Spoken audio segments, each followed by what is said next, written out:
मसूद अजहर का भाई रऊफ असगर गंभीर रूप से घायल है, जानकारी मिल रही है। हमले में रऊफ का बेटा हुजैफा मारा गया है, ये जानकारी मिल रही है। मसूद अजहर के परिवार के 14 लोगों का खात्मा हुआ है।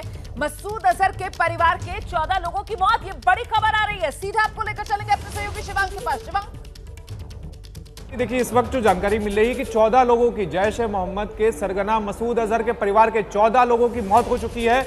इसमें उसके ही आतंकी भाई रऊफ असगर का बेटा शामिल है, उसकी पत्नी शामिल है और उसके अलावा उसके परिवार के कई सदस्य ऐसे हैं जो जिनकी इस पूरी एयर स्ट्राइक में मौत हुई है। कुल मिला के 14 अभी तक आंकड़ा बताया जा रहा है। और जो जानकारी मिल रही है कि आज 4 बजे पाकिस्तान में इनका नमाज जनाजा होगा।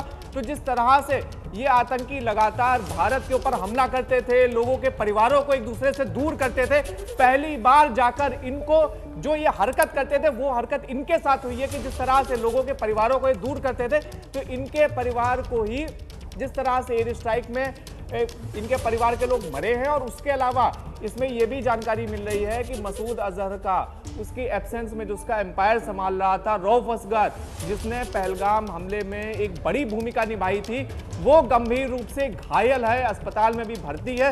उसको लेकर कुछ कंफर्मेशन नहीं आया है, लेकिन जो हम लोग के सोर्सेज हैं वो लगातार ये बता रहे हैं कि रऊफ असगर गंभीर रूप से घायल है और जिंदगी मौत से जूझ रहा है। तो देखिए, इस वक्त की ये स्थिति है कि मसूद अजहर के परिवार के 14 लोगों की अब तक मौत हो चुकी है। और जो जानकारी मिल रही है कि कुल मिला के 5 लोग ऐसे हैं जो अभी भी अस्पताल में भर्ती हैं और गंभीर रूप से घायल एयर स्ट्राइक में। जी रोमाना जी, ये बड़ी खबर आ रही है। मसूद अजहर जैश ए मोहम्मद का सरगना और मसूद अजहर के परिवार के 14 लोगों की मौत।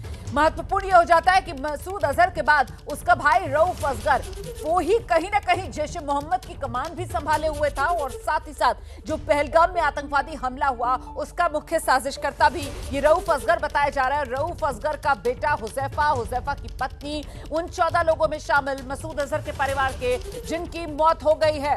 मतलब आतंकवादियों को उन्हीं की जुबान में इस बार सबक भारत ने सिखाया है।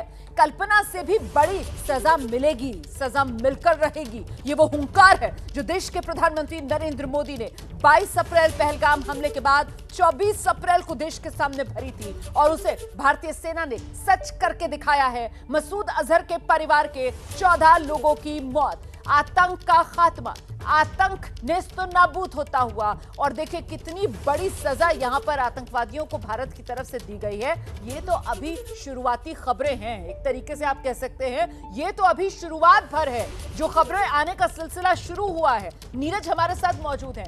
नीरज, ये 9 टारगेटेड हमले जो भारत की तरफ से आतंक पर किए गए, उसने आतंकवादियों की कमर तोड़कर रख दी। और आतंकवादी जिस तरीके से आम लोगों की जिंदगी तहस नहस करते थे, शायद ये पहली बार होगा जब आतंकवादियों को उन्हीं की जबान में भारत ने जवाब दिया। नीरज,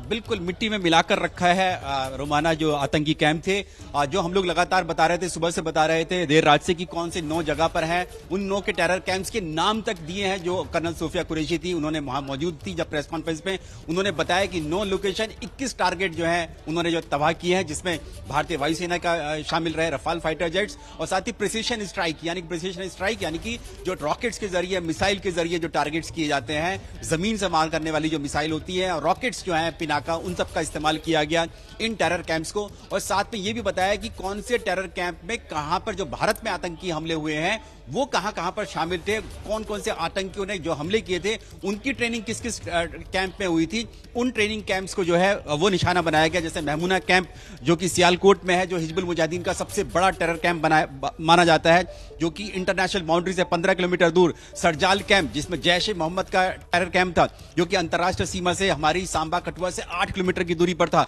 वहां पर। बरनाला कैंप जो रजौरी के ठीक सामने हमारा है, बरनाला कैंप, वहां पर लश्कर का, वहां पर उसको टारगेट किया गया। रजौरी के ठीक सामने ही लश्कर के 2 और आतंकवादी ढेर, वकास और हसन के नाम सामने आ रहे हैं। मुजफ्फराबाद में ऑपरेशन सिंदूर में दोनों ढेर हो गए हैं। इस वक्त की बड़ी खबर मैं आपको बता रही हूं, वकास के बारे में जानकारी मिल रही है। लश्कर के ये 2 और आतंकवादी जो ढेर हुए हैं, इसमें वकास का नाम, हसन का नाम भी जुड़ रहा है। इससे पहले अब्दुल मलिक से लेकर मुदस्सिर तक लश्कर ए तैयबा के ये कमांडर्स थे।